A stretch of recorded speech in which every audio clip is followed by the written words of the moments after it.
Hello, everyone. It's me again.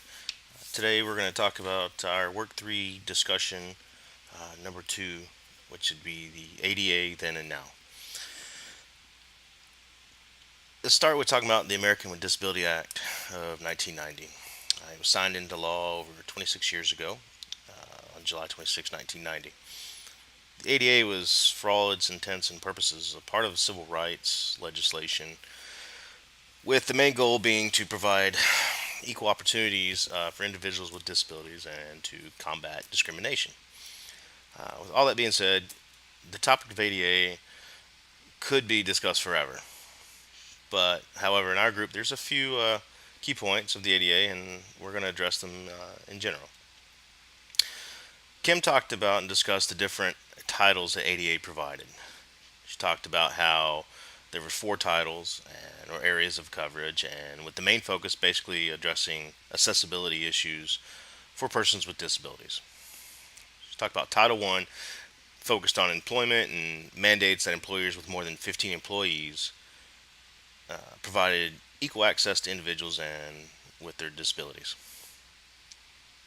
By requiring this equal access, issues such as accommodations, fair hiring practices, and discrimination has to be addressed by these employers. Title II centered upon the state and local government and mandated that individuals with disabilities be given equal access to activities and programs occurring at all these levels. Also, an example would be like a wheelchair accessible government office or interpreter at a police station is what she talked about. Title III drew attention to like public transportation, ensures that buses and trains are available and accessible for people with individuals and disabilities. Um, Actually, I take that back. Title II was still part of that. Title III addresses public accommodations. I'm sorry, which make any place of businesses accessible to folks with disabilities. Sorry. Title IV of the ADA also allowed for the establishment of access via telephone, television. So you think about closed captions on TV programming. We talk about telephones that can be dialed through the computers or things of that nature to help people with disabilities contact the police, the fire, anyone if they need help or just to communicate. A lot of these titles are in a continuous process of changing based on society and technology. As things change, so must be the legislation. It's doing that in order to assist these people to continue to provide them to be competitive. Now, that leads into Tori and some of the issues that she has regarding employment. So, Tori wrote that, however, the ADA still has their hurdles. The unemployment rate of the individuals with disabilities still remains very high. The progress of the people with disabilities in an occupational setting still remains a challenge. With new laws impacting employers and a growing realization in corporate America of the need to hire more skilled workers, disability advocates are cautiously optimistic. There still appears to be attitudes in the workforce about individuals with disabilities being not qualified.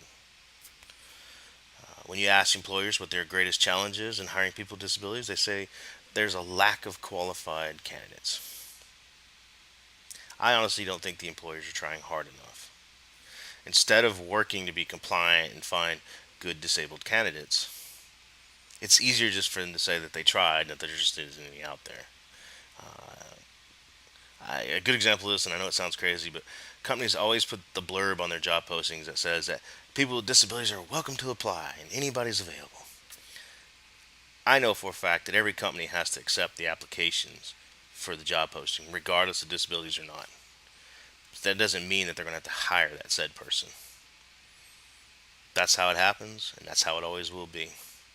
Unless there's a specific job for someone with a disability, such as a translator for the deaf or working at the school for the blind as a teacher, it's insulting and it's wrong. Moving on. Blair detailed her thoughts on the ADA as a sign of success, despite actions of officials, society, and legislation. She found that overall, the changes made in the ADA are a sign of progress despite the fact that the Congress could have addressed more issues. She also stated the ADA leaves a number of reasonable accommodations unresolved. Like, is it part of the employer to be reasonable accommodation, reassign a person with disability to vacant positions?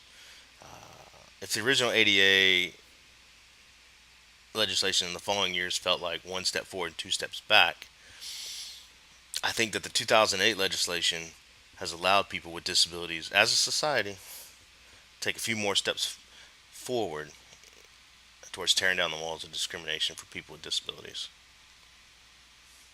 Now, overall, I think with everything, hindsight is always 2020. The large majority of people with and without disabilities find the ADA fair and impartial. It provides more services to people with disabilities than ever before. However, with anything, I don't think that any legislation that has passed since the days of Hammurabi, since the Hammurabi Code was passed, have ever been pleased or protected everyone.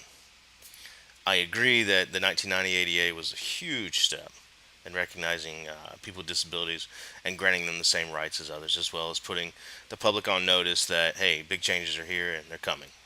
Get on the program. I also believe and agree that the disabilities themselves, though, however, were not thoroughly thought out.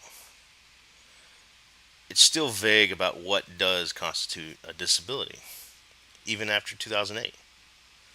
Now, by at least attempting to rectify it by passing the 2008 legislation, people with disabilities have more of a, I hate to say this, but a leg to stand on, puns not intended. Um, I'm disabled. It affects my daily living and activities. People can't see my injuries due to my skin and my clothes. I try not to make a big deal out of it, but I sure want to be treated the same and have the same opportunities as anyone else. I think the biggest thing out of the ADA legislation is I want the right to deny an opportunity because it doesn't fit me. I don't want to be denied because I'm disabled. That's what the ADA provides me. The right to say no if I want to. So that's it. Thank you very much, and I hope you'll have a great day. Bye.